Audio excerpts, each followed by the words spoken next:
Nuestro querido Dios y Padre Celestial, que estás en los cielos, a ti rendimos honra, gloria y alabanza a esta hora.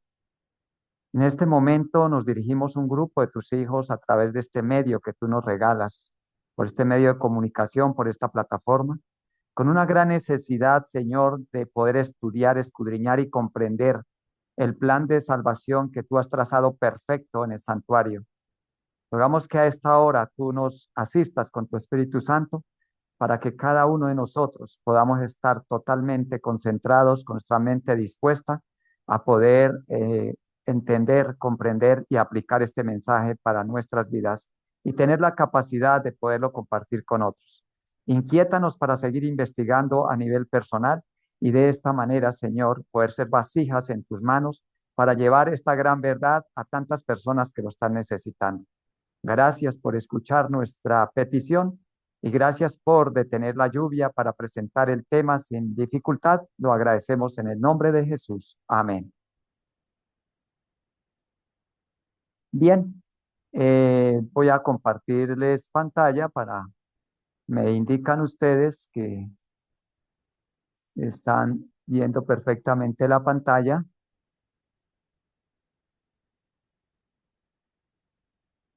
Sí lo vemos, perfecto. Ya está, ya entró la pantalla. Vamos a ver, me indican si se amplió la pantalla, ¿correcto? Correcto. Muy bien, entonces vamos a repasar rápidamente lo visto ayer. Ayer vimos el primer paso que nuestro Señor Jesús dio para iniciar este plan de salvación trazado en el santuario y dijimos que el primer paso fue el haber nacido y haberse hecho hombre a través de María y haber habitado en el campamento. Fue el primer paso. Habitó 33 años en el campamento con tendencia al pecado, sin pecado, pero con la tendencia al pecado como cualquiera de nosotros, por lo cual él es el ejemplo que sí se puede vencer. Así que él, estando conectado con el Padre, logró la victoria y es el ejemplo que nos ha dejado. Como dio este primer paso acá en el campamento y vivió perfectamente lo que la ley exigía, ahora estaba preparado para dar el siguiente paso hacia el plan de salvación. Y hoy vamos a estudiar el segundo paso y lo estamos viendo en la siguiente gráfica. Así que vemos en este croquis que siempre se nos habla de la entrada al, al lugar de los sacrificios, al altar de los sacrificios, pero vimos que el primer paso es acá afuera. Luego, ahora sí, Cristo es acepto con su vida perfecta para ir a morir en la cruz del Calvario, que representa el cumplimiento de 4000 años de estar sacrificando los corderitos como símbolo de nuestro Señor Jesucristo. Este es el tema o el paso número 2 que estaremos desarrollando en el día de hoy. Dice, Jesús no tenía tan solo que tejer un manto de perfecta justicia para cubrir nuestra desnudez. El pecado es la transgresión de la ley y la paga del pecado es la muerte. Recuerdan que ayer les hablaba de que el Señor en el primer paso estaba tejiendo durante sus 33 años. Cada vez que vencía la tentación, era una costura más, una puntada más de la construcción de ese manto perfecto para lograr darnos la victoria de la salvación. Así que no solamente era necesario tejer ese manto de perfección y de victoria en su vida, sino que tenía que continuar dando los pasos para completarse este plan de salvación. Y mis queridos, no se ha completado, aunque muchas denominaciones e incluso, como decía ayer, dentro de nuestra denominación se está adoptando esa creencia de que Jesús cumplió todo el plan de salvación en la cruz. Vamos a ir desarrollando el tema y nos vamos dando cuenta que incluso no se ha terminado de cumplir todos los pasos para ya nosotros poder estar gozando en la presencia para siempre con nuestro Señor.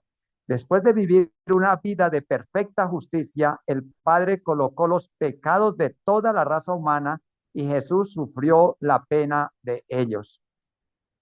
En el Getsemaní y en la cruz, todo pecado que jamás se haya cometido le fue imputado a Jesús.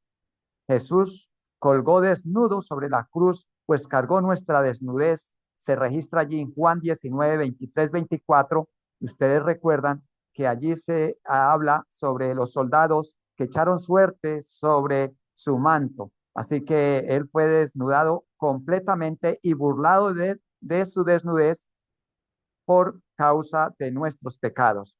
Los eventos del Getsemaní y la cruz nos demuestran que el pecado es monstruoso. Cuando vemos lo que el pecado le hizo a Jesús, vamos a querer dejar de pecar.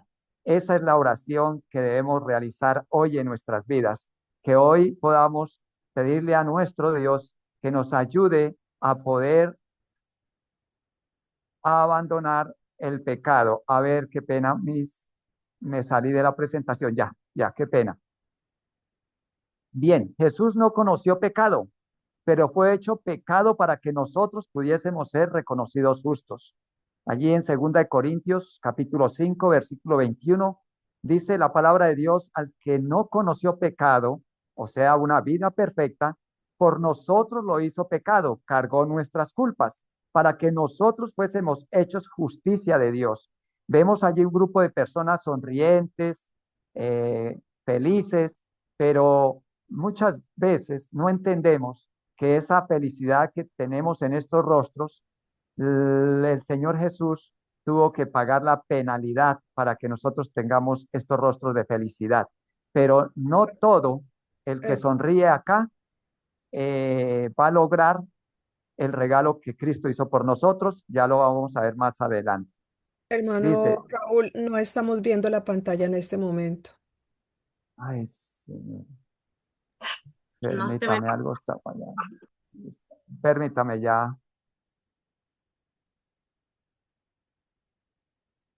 Permítame, volvemos a, me dicen acá por favor, si ahora sí. ¿La están viendo? No. Ah, ya. Bien, qué pena con lo que está sucediendo. Debemos orar allá mentalmente, por favor. No sé, dice en 2 Corintios, ¿sí se escuchaba el audio?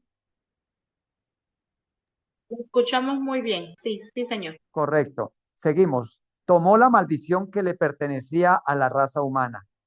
En Gálatas 3:16 dice: Cristo nos redimió de la maldición de la ley, hecho por nosotros maldición, porque está escrito: maldito todo aquel que es colgado en un madero.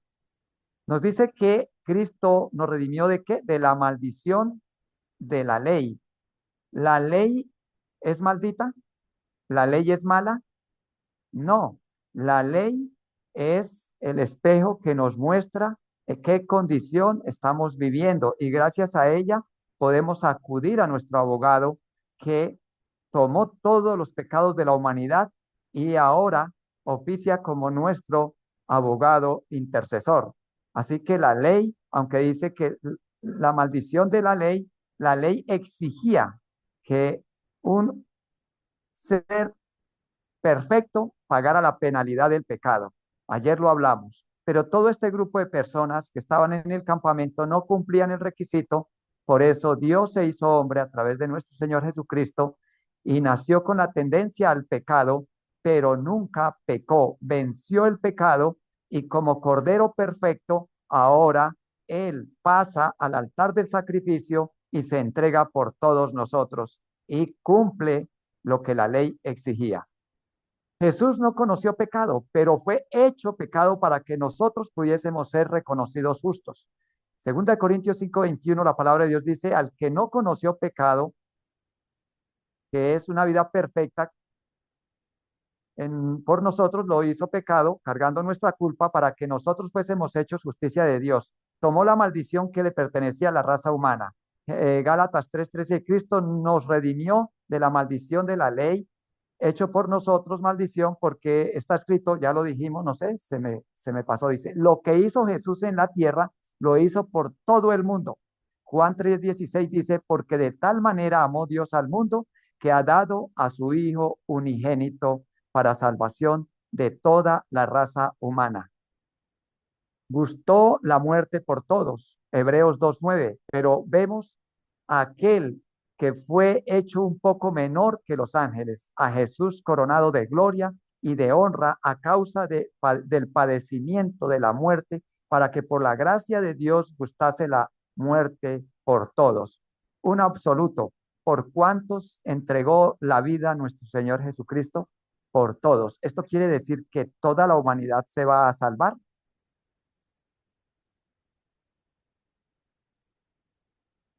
Bien, continuamos.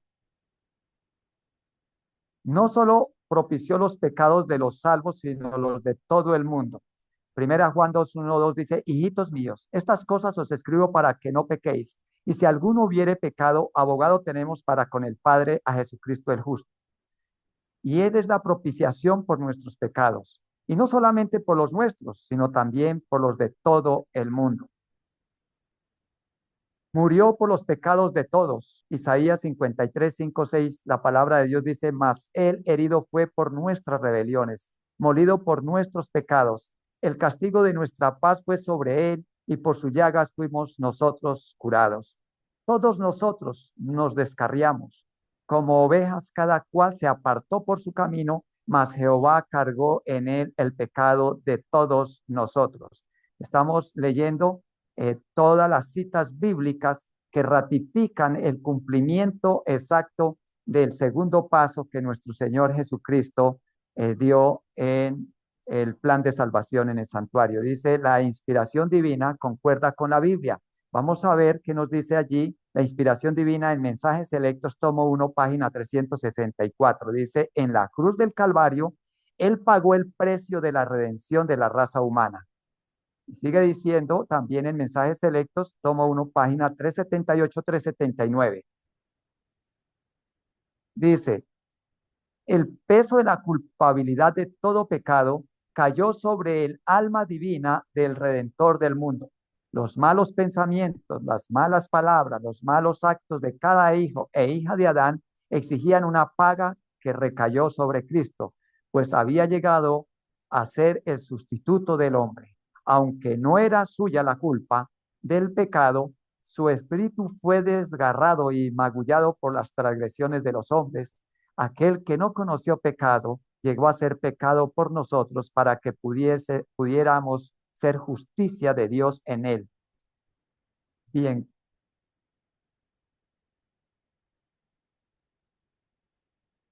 vamos acá, dice algo muy importante que quiero ya entrar a analizar todas estas citas bíblicas, y es que la obra de Cristo en el campamento, acá en el campamento y en el altar del sacrificio, fue para todos los seres humanos sin excepción. Su vida perfecta y su muerte por el pecado son los beneficios o el regalo de su obra expiatoria, pero el pecador individual debe reclamarlos como suyos para beneficiarse. La pregunta que hago a cada uno de ustedes es, ¿toda la humanidad se va a salvar? ¿Cristo hizo provisión en la cruz para todos o para unos pocos? Esto lo tenemos que dejar muy claro en esta tarde. Cristo hizo la provisión en la cruz para toda la humanidad, lo acabamos de leer a través de los registros bíblicos y de la inspiración divina, pero no todo mundo se va a salvar.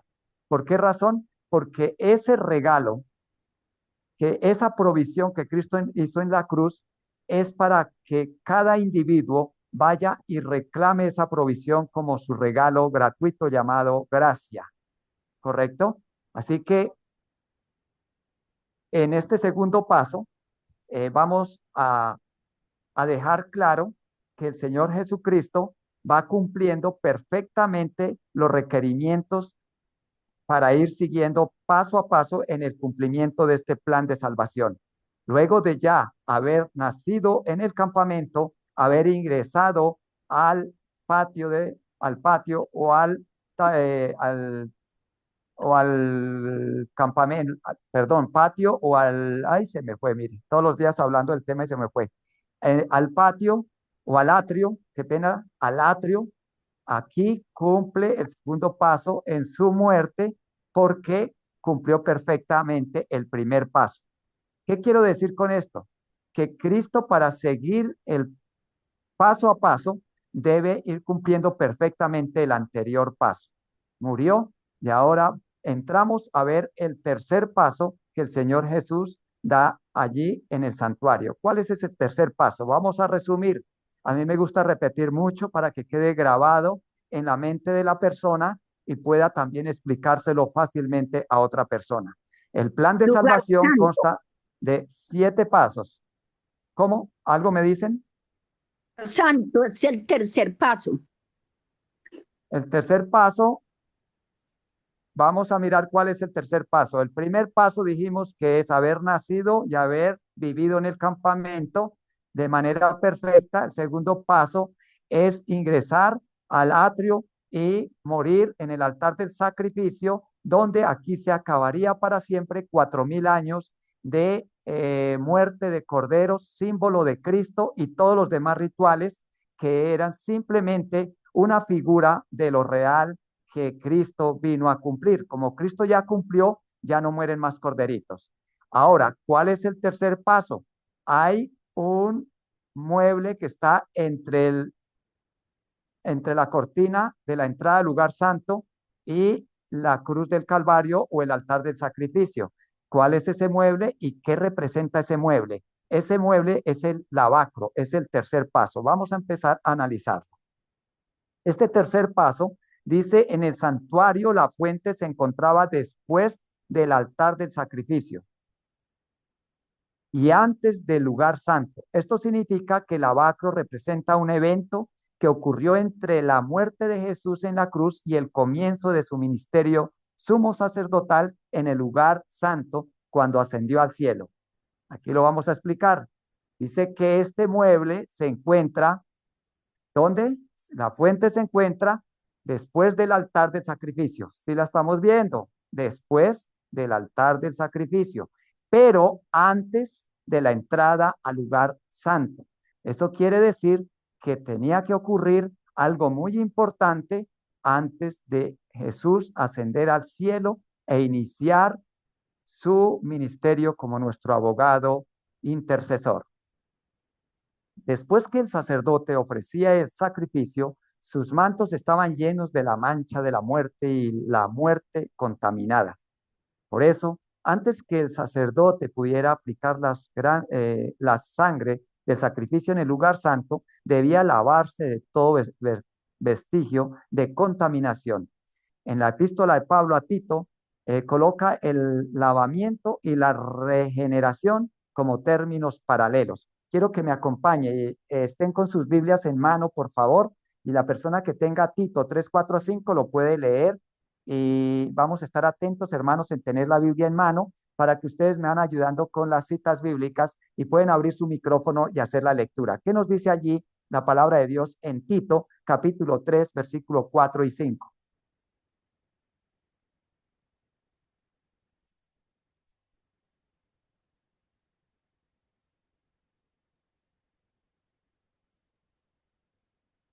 Hay una hermana que ya tenga Tito, me colaboran con las citas para avanzar rápidamente, ¿sí?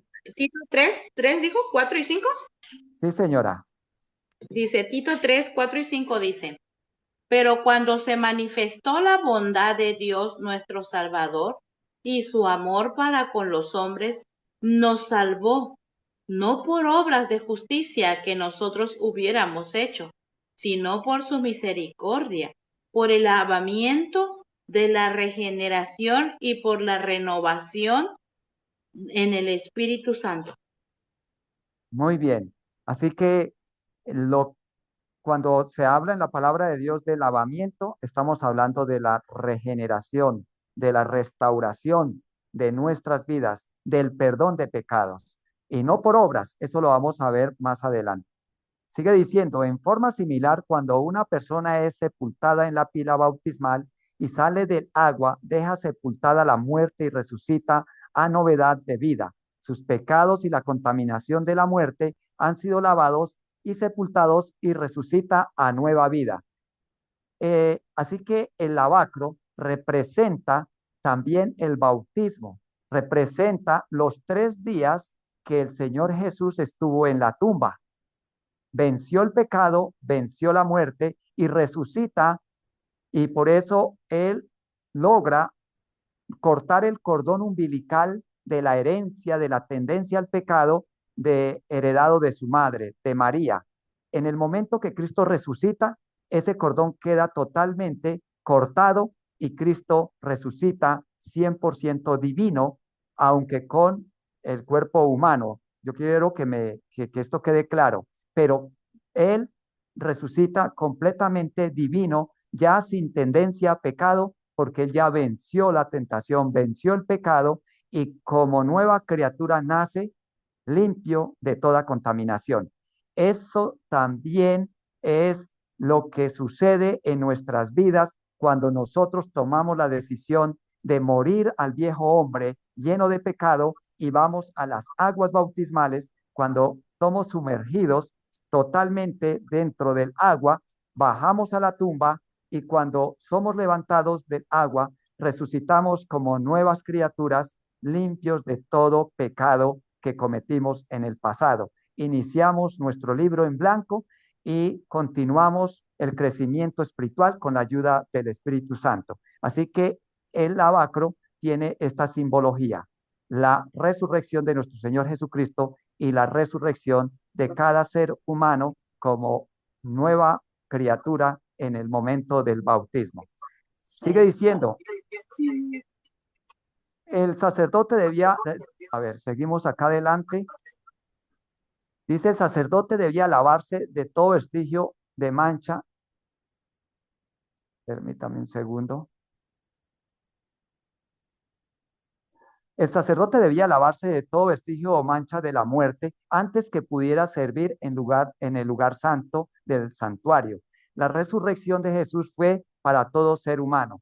Romanos 9, 6, 9 al 10 dice, sabiendo que Cristo, habiendo resucitado de los muertos, ya no muere. La muerte no se enseñorea más de él, porque en cuanto murió al pecado, murió una vez por todas, mas en cuanto vive, para Dios vive. Amén. Qué gran regalo, qué gran triunfo para cada una de nuestras almas, hermanos. Dice, en el sistema del Antiguo Testamento, el sacerdote tenía que purificarse de todo vestigio de la muerte a fin de poder continuar con su siguiente función, la intercesión. Quiere decir que todo sacerdote, recordamos que en el santuario ministraban los sacerdotes y el sumo sacerdote. Habían muchos sacerdotes, varios sacerdotes, pero un solo sumo sacerdote.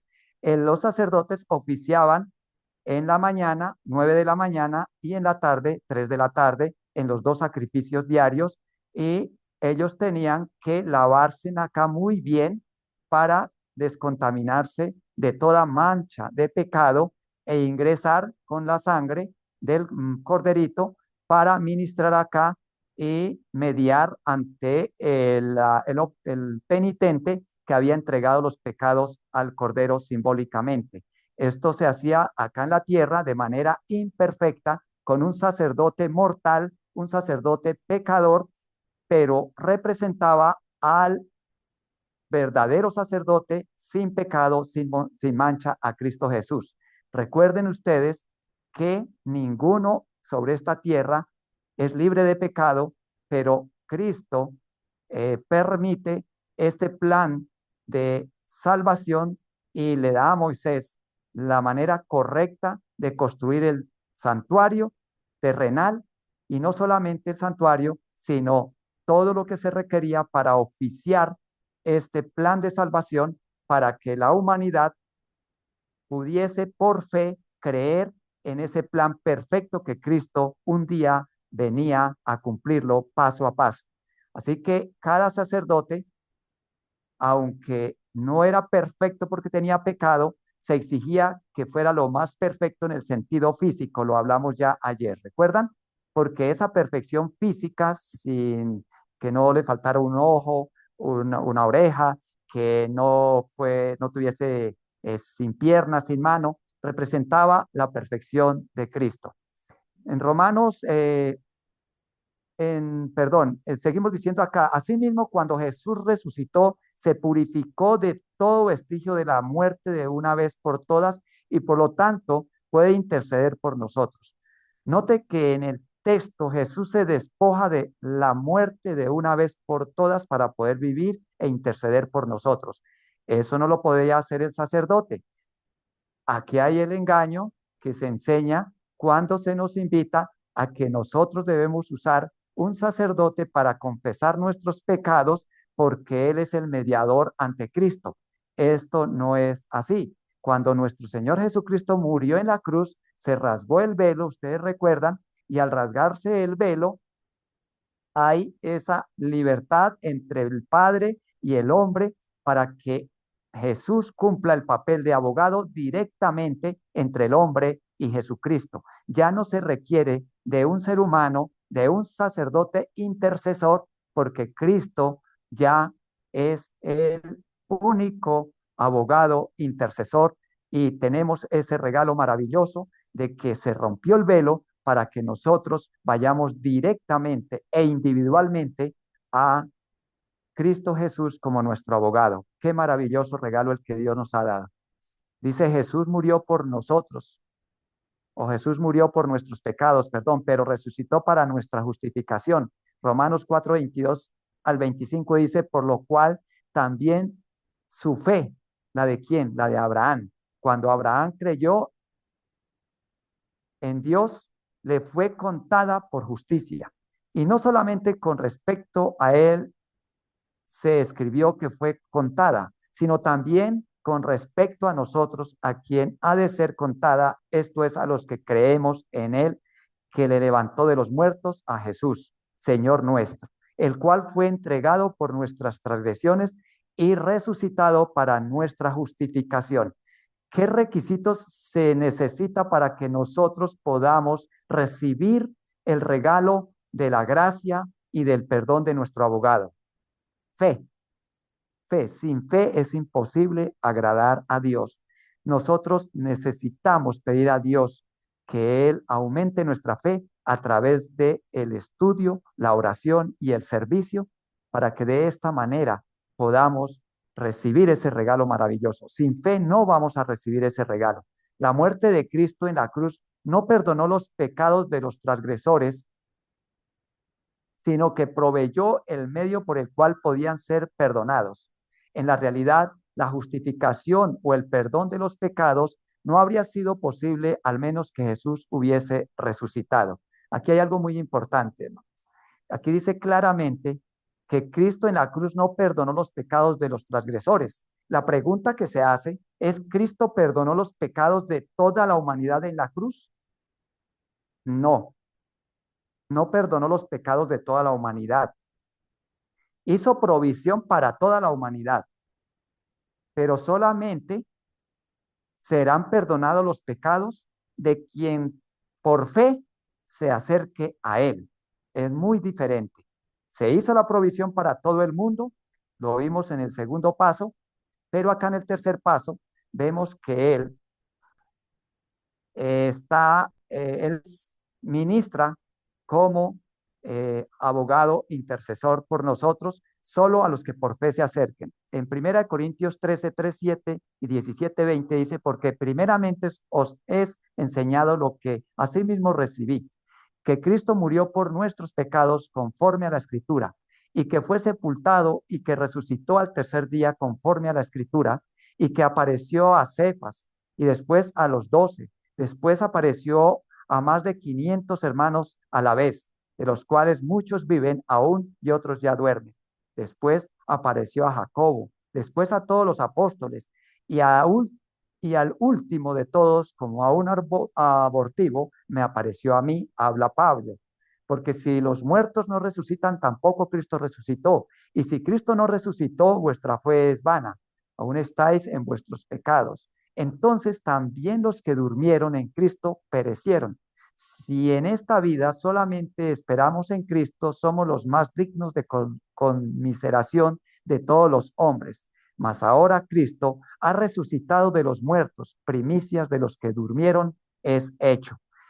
Mis queridos hermanos, se está dejando muy claro a través de la Escritura que el tercer paso también fue cumplido perfectamente por nuestro Señor Jesucristo. Allí en el lavacro, como símbolo de la resurrección de Cristo, perfectamente la Escritura nos anuncia que resucitó al tercer día y se apareció a esta cantidad de personas. Así que ha cumplido en perfección ese tercer paso. La obra de Cristo en el campamento y en el atrio, su vida y su resurrección está accesible a todo ser humano, pero su vida y su muerte tiene que reclamarse individualmente, y esta es la obra que pasa a desempeñar Jesús en el lugar santo. Así que nos estamos preparando para el cuarto paso. ¿Cuál sería ese cuarto paso? Nos damos cuenta, mis hermanos, que los tres primeros pasos que hemos estudiado hoy representan los tres pasos que el Señor Jesucristo dio en la tierra. Tres pasos en la tierra, en el campamento, y dos en el atrio o en el patio. En el campamento cuando nació, en el atrio cuando ingresa al altar del sacrificio y muere en la cruz del Calvario, y luego en el lavacro cuando el Señor Jesucristo resucita y vence la muerte y vence el pecado. Y estamos prontos a prepararnos para ingresar al cuarto paso, que es entrar a ministrar en el lugar santo.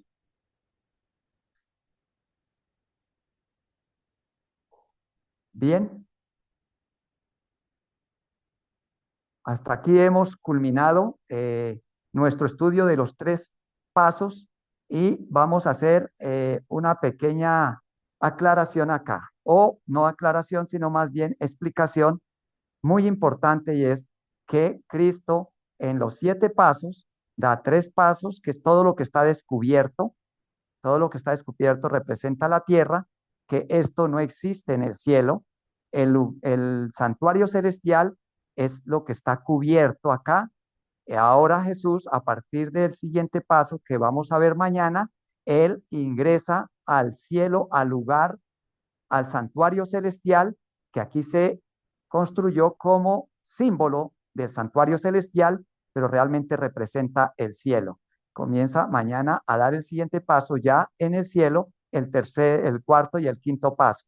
Pero vamos a ver que el sexto, el Señor regresa nuevamente a este lugar de una manera especial, que lo estaremos viendo en su debido momento.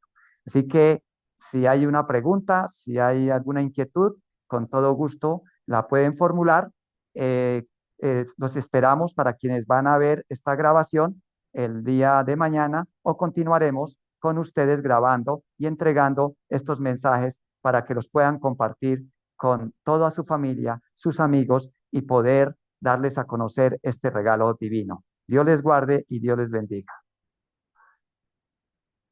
Amén, amén.